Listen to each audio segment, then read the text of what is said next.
Hello students, welcome back in video lectures in standard 6. So welcome back in revision video lectures. So आज हम revision करेंगे. तो last video में मैंने आपको लेसन 5th का मीन्स आर्टिकल्स का मैंने आपको एक्सप्लेन किया था रिवीजन. अभी हम ये 6th चैप्टर का देखेंगे. तो फिल इन द ब्लैंक्स आ जाएगी. फिर insert A and the article, ये मैंने आपको एक्सप्लेन कर दिया था. फिर पिक आउट द वर्ड्स वो अभी आएगा. ठीक है. और स्टोरी है, राइट स्टोरी. क्वेश्चन नंबर 4 में राइट स्टोरी है फ्रॉम द टॉपिक बिलो. तो नीचे आपको टॉपिक दिए जाएंगे और आपको उस टॉपिक पर से आपको स्टोरी लिखनी है. तो मैंने 2 स्टोरी समझाई थी एंड 2 स्टोरी का पीडीएफ भी भेजा था. एंड फिर आता है ऐसे. तो ऐसे मीन्स कंपोज इसको बोलते हैं. ठीक है. तो ऐसे भी मैंने 2 ऐसे समझाए थे और 2 ऐसे समझाए थे और 2 ही ऐसे की मैंने पीडीएफ भी भेजी थी. तो आज हम स्टार्ट करते हैं रिवीजन.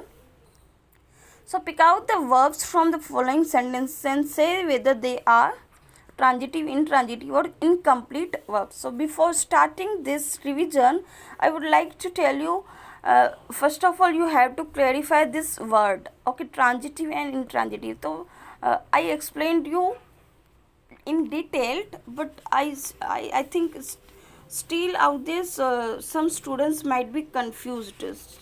तो पहले मैं आपको इन दोनों वर्ड का अच्छे से एक्सप्लेन कर लेती हूँ.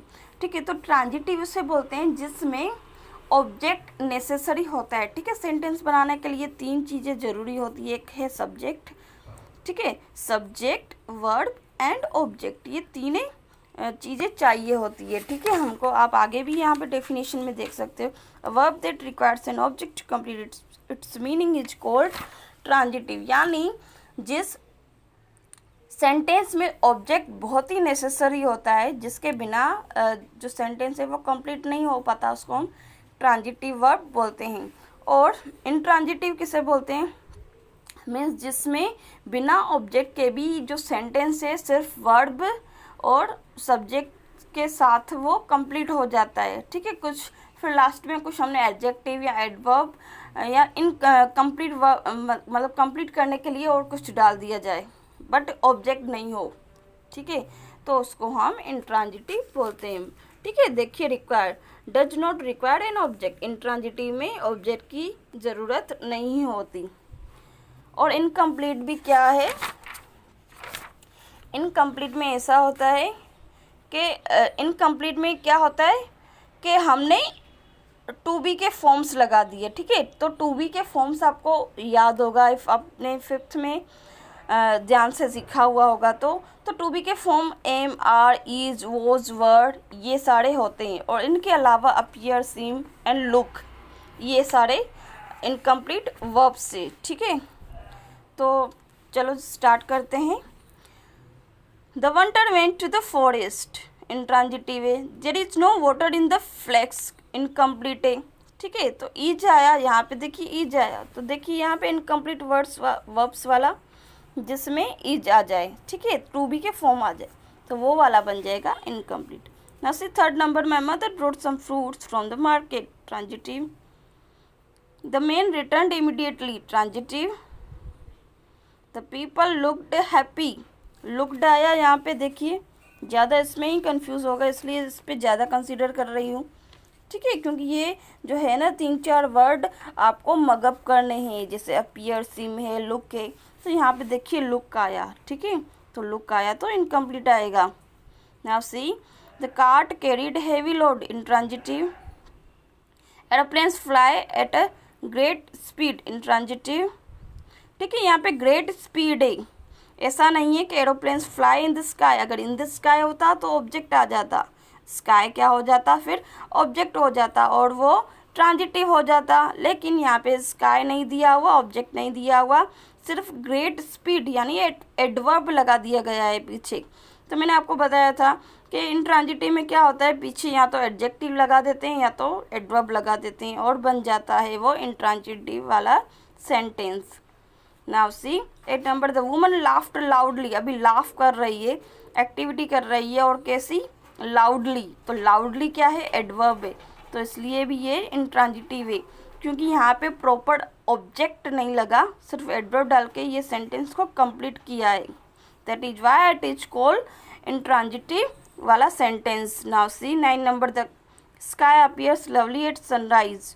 तो इनकम्प्लीट है. आगे मैंने आपको बताया था अपीयर्स, ठीक है, अपीयर, सीम, लुक. जब भी ये वर्ड्स देखो ना इनकम्प्लीट, आंख बंद करके डाल देना. फिर यहाँ पे देखिए द केट म्यूज, इनकम्प्लीट. यहाँ पे म्यूज नहीं दिया हुआ, लेकिन कुछ आगे भी रूल्स होते हैं, ठीक है. वो आप जब जब आगे स्टडीज़ में बढ़ते जाओगे तब आपको खुद ही पता चल जाएगा. Now see exercise number 3, pick out the verbs from following passage and we say whether they are transitive, intransitive और इनकम्प्लीट वर्ब्स. तो आगे सेंटेंसेस थे और यहाँ पे 2 पैसेज दिए हुए. तो 2 पैसेज में हमको सिर्फ ढूंढना है कि कहाँ कहाँ पे, और उसका हमको लिख भी देना है कि whether they are transitive, intransitive और incomplete. So let's begin. A वाला पैसेज, देन ही गेव, तो gave me a pen full of water, pail full of water to drink. Pail आया, ठीक है. तो यहाँ पे कलेक्शन बता रहा है फुल ऑफ वाटर. तो यहाँ पे देखिए गेव जो होगा ट्रांजिटिव है, क्योंकि इसमें जो है ना pail full of water to drink, ये पीछे ऑब्जेक्ट दिया गया है. It was cold and very good and I drink it. और then he gave me some hay and some corn and thinking he had done it right he went away. तो यहाँ पे ऊपर देखिए आई ड्रिंक इट, ठीक है. तो it भी है, ऑब्जेक्ट लग गया, इसलिए ट्रांजिटिव आया ये. और यहाँ पे देखिए वेंट अवे, तो वेंट मार्केट या वेंट, ठीक है, होम ऐसा कुछ नहीं है. तो अवे है यानी दूर चले जाना. तो अवे है सिर्फ ये एक वर्ड दिया हुआ कंप्लीट करने को सेंटेंस, इसलिए ये इसमें ऑब्जेक्ट नहीं यूज हुआ है, इसलिए ये इंट्रांजिटिव है. So now began to shake, ठीक है. अभी टू शेक एंड ट्रेम्बल आया, तो इसमें भी ऑब्जेक्ट नहीं दिया हुआ है, इसलिए बिगन जो है वो इंट्रांजिटिव वर्ब है. फिर ट्रेम्बल भी इंट्रांजिटिव है. टर्न्ड डेडली कोल्ड, वो भी इंट्रांजिटिव है. माई लेग्स एक्ड, दुख रहे हैं, एक यानी दुखना, तो ये भी इंट्रांजिटिव है. My lungs ached and my chest ached and I felt sore all over. तो ठीक है, अपीयर, सीम, लुक, फील, ये सारे वर्ब्स हैं ना, ठीक है, इमोशन फीलिंग्स वाले वर्ब्स, उसमें ये इनकम्प्लीट आएगा, ठीक है. तो इनकम्प्लीट होगा ये भी, इनकम्प्लीट वाला verb. How I wished for my warm clothes, ठीक है. तो यहाँ पे देखिए आई wished transitive, for my warm clothes object लग गया इसलिए transitive. So I hope you understood. Now see the second passage B. The new book is लगा तो इनकम्प्लीट, आगे रूल्स के हिसाब के टू बी के फॉर्म्स, ठीक है. अभी फिर देखिए इट इज़ डिजाइंड, फिर से इज लगा, incomplete. For children studying English from junior level to senior level, it is based on the understanding that learning is, फिर से इज इनकम्प्लीट लगा. And enjoyable experience, it attempts to aid children develop all the language skills, ठीक है. तो ये intransitive लगा. तो intransitive क्यों आया? बिकॉज यहाँ पे प्रॉपर ऑब्जेक्ट नहीं दिया हुआ, सिर्फ ऐसे वर्ड दिए हुए जो सेंटेंस को कंप्लीट बना रहे. So I hope you understood both the passages. Now see fill in the blanks with suitable objects. तो ये फिल इन द ब्लैंक्स है. First number, Aanchal gave me a book. तो यहाँ पे ऑब्जेक्ट डालेंगे जो सूटेबल होंगे, ठीक है. आंचल गेव मी, अब पेन भी डाल सकते हो, बुक भी डाल सकते हो, ग्लास ऑफ वाटर भी डाल सकते हो, एज यू विश. फिर देखिए रविंद्रनाथ टैगोर रोट गीतांजलि. अभी रविंद्रनाथ टैगोर ने जो है गीतांजलि लिखी है, तो आप इसमें ऐसा मत लिख देना कि रामायण लिखा है, ठीक है. तो ये जो किसी में ऑब्जेक्ट बहुत ही ज़रूरी और बहुत ही ध्यान से डालने पड़ते हैं, ठीक है. फिर यहाँ पे देखिए प्रियल रोट ए स्टोरी, तो आप रोट ए लेटर भी लिख सकते हो, रोट ए नोवेल भी लिख सकते हो, एक्सेट्रा. फिर देखिए he promise to give them gifts.